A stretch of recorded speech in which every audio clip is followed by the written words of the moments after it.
Good morning students.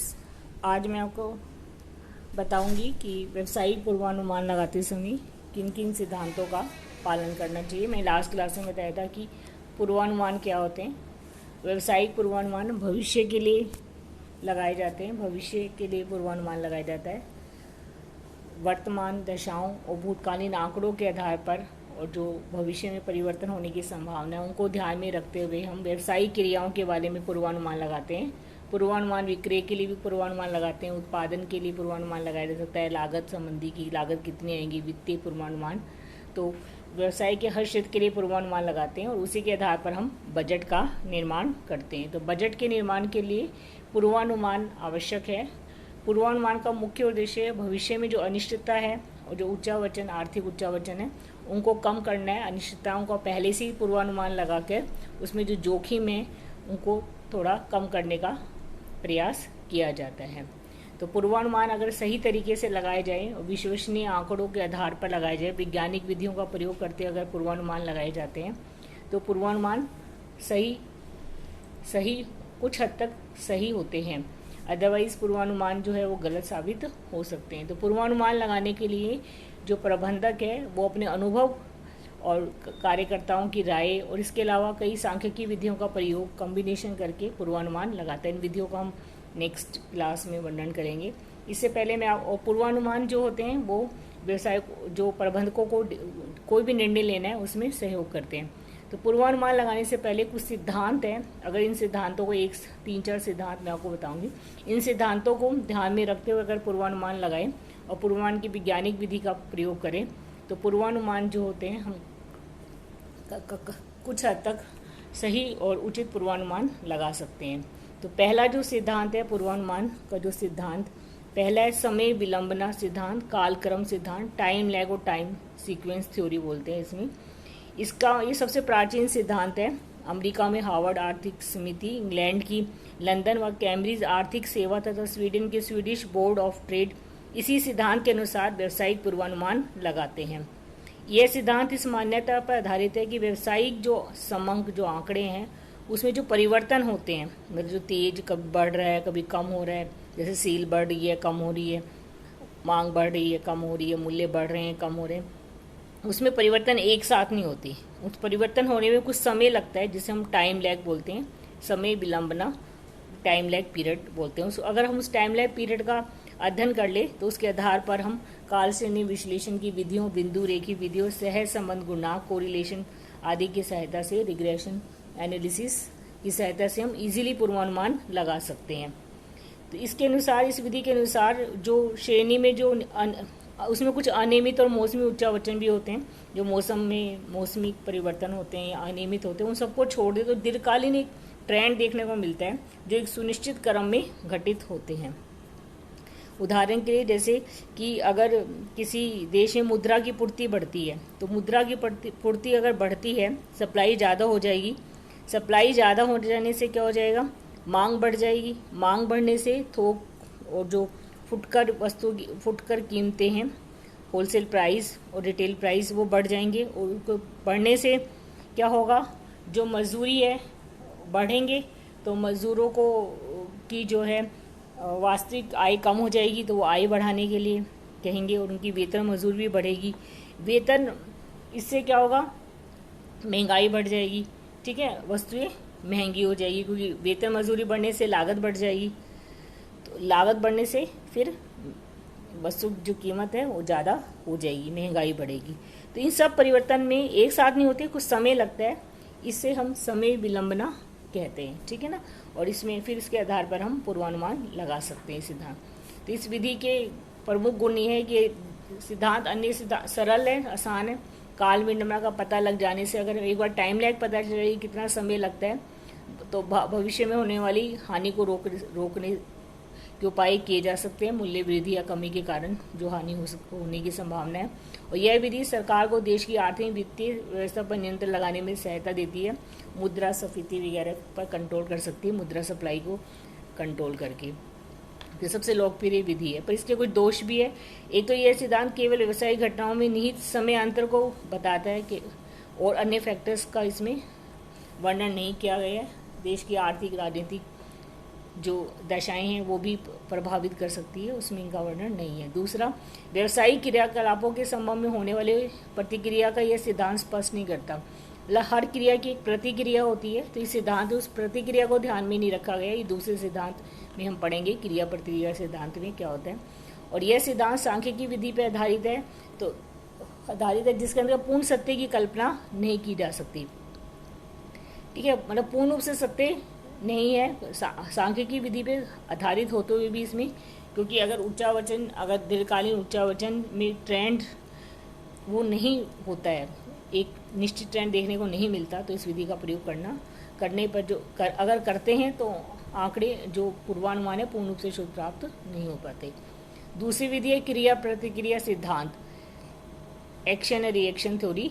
यह जो है वो यह जो न्यूटन के तीसरे नियम पर आधारित है कि प्रत्येक क्रिया की सदैव उतनी मात्रा में विपरीत प्रतिक्रिया होती है। मतलब अगर मूल्य बढ़े हैं, जैसे मैंने आपको समय विलंबना सिद्धांत में बताया, तो मूल्य घटेंगे। ठीक है, जैसे कि यदि किसी वस्तु की कीमत बढ़ी है तो कीमत बढ़ने से क्या होगा, उत्पादन बढ़ेगा। उत्पादन बढ़ेगा क्योंकि प्रॉफिट ज़्यादा होने की संभावना है, कीमत तो ज़्यादा हो रही है, तो उत्पादन बढ़ाएंगे तो सप्लाई बढ़ेगी, और सप्लाई बढ़ेगी और मांग उतनी है, मांग नहीं बढ़ती है तो क्या हो जाएगा, मूल्य कम हो जाएगा।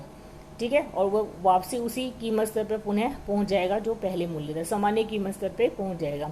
इस प्रकार ये क्रिया प्रतिक्रिया का क्रम चलता रहता है, और इसके आधार पर भी हम पूर्वानुमान लगा सकते हैं इस सिद्धांत को फॉलो करते हैं। तो व्यवसायिक घटनाओं की इस क्रिया प्रतिक्रिया के बीच जो अवधि है और संभव के सामान्य सिद्धांत को विगत अनुभव के आधार पर और वर्तमान के परिवर्तनों के आधार पर निश्चित किया जाता है और पूर्वानुमान लगाया जा सकता है। अमेरिका का जो वेबसन स्टैटिस्टिकल ऑर्गेनाइजेशन है वो इसी के आधार पर पूर्वानुमान लगाता है।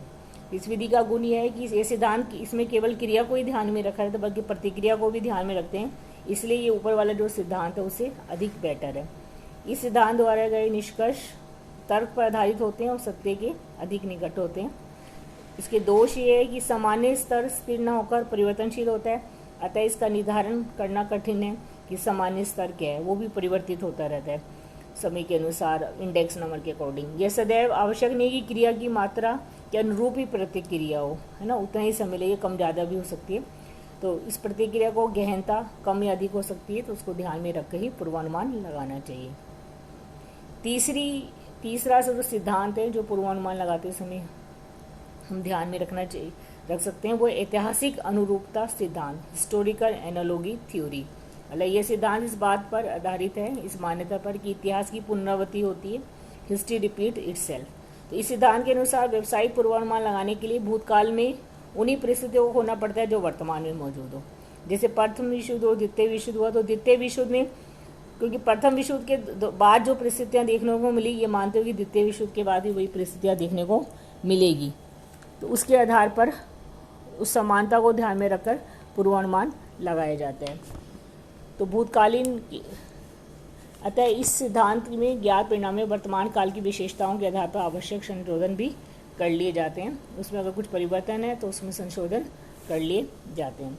इसके सबसे पहले इसका फ़ायदा ये है कि इस विधि में लाभ ये है कि इसके सिद्धांत के अंदर पूर्वानुमान भूतकालीन तथ्यों पर आधारित होता है, इसलिए वास्तविकता के अधिक निकट होते हैं। मतलब फोरकास्टिंग तो इसमें कम होगी ना, जो हमारे पास वास्तविक आंकड़े हैं उसके आधार पर ही हमने पूर्वानुमान लगाए हैं।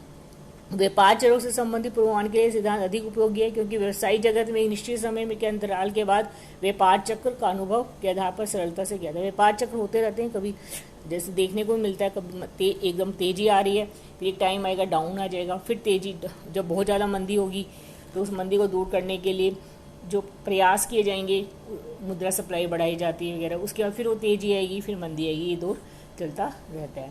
इसके दोष ये है कि यह सिद्धांत भूतकालीन और पिछले अनुभव को अधिक महत्व देता है, इसमें वर्तमान बदलती परिस्थितियों पर विशेष ध्यान नहीं रखा जाता है, और सिद्धांत में वर्तमान एवं भूतकालीन परिस्थितियों में एक रूपता मानी गई है, और जबकि यह पूर्णतः संभव नहीं है, तो इसलिए पूर्वानुमान वास्तव के नज़दीक नहीं हो पाते।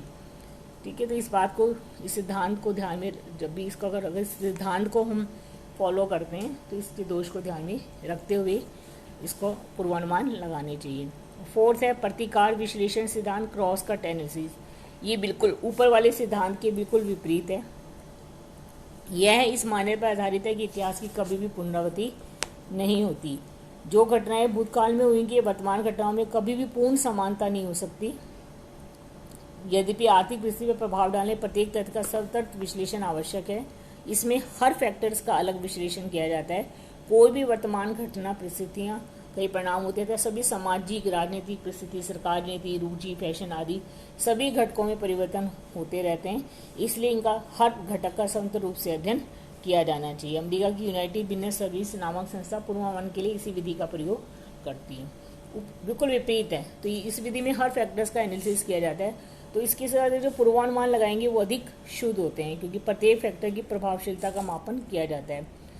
और पूर्वानुमान की प्रक्रिया को पूर्ण करने के लिए वर्तमान में बदलते परिवेश अधिक प्रभावशाली होते हैं। इससे भूतकालीन घटनाओं के विश्लेषण, निर्वचन की इसमें आवश्यकता नहीं होती। मतलब भूतकाल के जो आंकड़े उनको ज़्यादा महत्व नहीं दिया जाता है, क्योंकि जब हम ये कह रहे हैं इतिहास कभी भी अपना को दोहराता नहीं है, तो उस हिसाब से इस सिद्धांत में यह कहा गया और इस हिसाब से पूर्वानुमान लगाने चाहिए। दोष इसका यह है कि एक तो ये बहुत जटिल है, प्रत्येक कारक का अलग अलग अध्ययन करना बड़ा मुश्किल हो जाता है और केवल वर्तमान पर ही जोर दिया जाता है, जबकि ठोस पूर्वानुमान के लिए भूतकालीन परिस्थितियों को भी ध्यान में रखना चाहिए। भूतकाल को हम बुला नहीं सकते, क्योंकि कुछ भूतकाल को परिस्थितियों को ध्यान में रखते ही पूर्वानुमान लगाने चाहिए, वर्तमान परिस्थितियों का समायोजन करते हुए। तो ये 4 सिद्धांत है इसमें जो पूर्वानुमान लगाते समय फॉलो किए जाते हैं। तो इसमें किसी एक सिद्धांत को ध्यान में रखते हुए एक से अधिक सिद्धांतों को ध्यान में रख के पूर्वानुमान लगाए जाते हैं। तो पूर्वानुमान लगाने के लिए प्रक्रिया भी अपनानी चाहिए और उसके आधार पर पूर्वानुमान लगाने चाहिए। सबसे पहले तो पूर्वानुमान का जो प्रथम चरण है उसमें आधार विकसित किया जाता है कि आर्थिक दशाएं कैसी हैं, उद्योग की स्थिति कैसी है, उत्पाद की मार्केट में क्या स्थिति है, ये सुव्यवस्थित अनुसंधान का आधार विकसित करने। ऐसे अनुसंधान से प्राप्त निष्कर्षों पर विक्रय सामान्य क्रियाओं के भावी पूर्वानुमान आधारित होते हैं। फिर उसके बाद भावी व्यवसायिक क्रियाओं का अनुमान। फिर दूसरा ये देखना चाहिए कि भावी दशाएं में अनुमान लगाना चाहिए कि उसमें क्या परिवर्तन होने की संभावना है। और पूर्व अध्ययनों के आधार पर जो सांख्यिकी और जो भी विधियाँ, अंतर्मितीय विधियाँ जो अभी डिटेल में पढ़ेंगे, इकोनोमेटिक मेथड्स हैं, स्टैटिस्टिकल मेथड और पर्सनल विधियाँ जो प्रयोग में लाई जाती है, व्यक्तिगत विधियाँ, उनका विश्लेषण अच्छी तरीके से किया जाना चाहिए। कंपैरेटिवली अध्ययन करके ही पूर्वानुमान लगाना चाहिए। और किस पर्पस के लिए पूर्वानुमान लगाए जा रहे हैं, किस स्तर पे पूर्वानुमान लगा रहे हैं, राष्ट्रीय स्तर पर पूर्वानुमान लगाना है, उद्योग स्तर पर, व्यावसायिक स्तर पर। यहाँ व्यवसाय की बात कर रहे हैं तो व्यावसायिक स्तर पर पूर्वानुमान लगाना है, तो उसमें देखेंगे किस अवधि के लिए, अल्पकालीन, दीर्घकालीन, किस अवधि के लिए पूर्वानुमान लगाना है और किस उद्देश्य के लिए पूर्वानुमान लगाए जा रहे हैं, कि व्यवसाय का विस्तार करने के लिए पूर्वानुमान लगाने हैं या वस्तु की मांग बढ़ाने के लिए पूर्वानुमान लगाने हैं। तो उस उद्देश्य को ध्यान में रख के पूर्वानुमान लगाते हैं। उसके आधार पर हम जो विधि है उसको हम चुनते हैं। फिर समंक का संकलन किया जाता है। जो हमारे आंकड़े हैं, चालू वर्ष, गत वर्ष से संबंधित आंकड़े, उनको सारणीबद्ध किया जाता है एक टेबुलेशन के द्वारा। उसको एक फॉर्म में, टेबल फॉर्म में इसको हम इकट्ठा करते हैं। और आगामी चालू वर्ष के समकों का निर्वचन, प्रोजेक्शन करते हुए चालू वर्ष से संबंधित स्थिति को ध्यान में रखना भी आवश्यक होता है। और इसमें जो पूर्वानुमान, तथ्यों पर आधारित पूर्वानुमान अधिक वास्तविक होंगे अगर सभी घटकों को ध्यान में रख के व्यावसायिक क्रियाओं की स्थिति और उत्तरदायी घटकों को ध्यान में रखकर पूर्वानुमान लगाते हैं। मान्यताओं का सत्यापन, जो मान्यताएं हैं वो सही है, उनका सत्यापन कर लेना चाहिए। और पूर्वानुमान का नियमन करना, वास्तविक परिणामों से तुलना करनी चाहिए। यदि कोई इसमें विचरण है तो उसको दूर किया जाना चाहिए। पूर्वानुमान विचरण और वास्तविक निष्पादन का पता लगाने का पूर्वानुमान प्रक्रिया में छोटे सुधार किए जाएंगे। पूर्वानुमान की इस प्रक्रिया में समीक्षा करने से भविष्य में पूर्वानुमान में अपेक्षित सुधार लाया जा सकता है। तो इस टेक्निक को फॉलो करते हुए पूर्वानुमान लगानी चाहिए। चालू वर्ष के समकों का निर्वचन है ना, मान्यताओं का सत्यापन, पूर्वानुमान को नियमन करना, पूर्वानुमान प्रक्रिया की समीक्षा करना। अब नेक्स्ट क्लास में मैं आपको बताऊंगी कि पूर्वानुमान लगाने के लिए क्या क्या विधियां और तकनीक प्रयोग में लाई जाती है।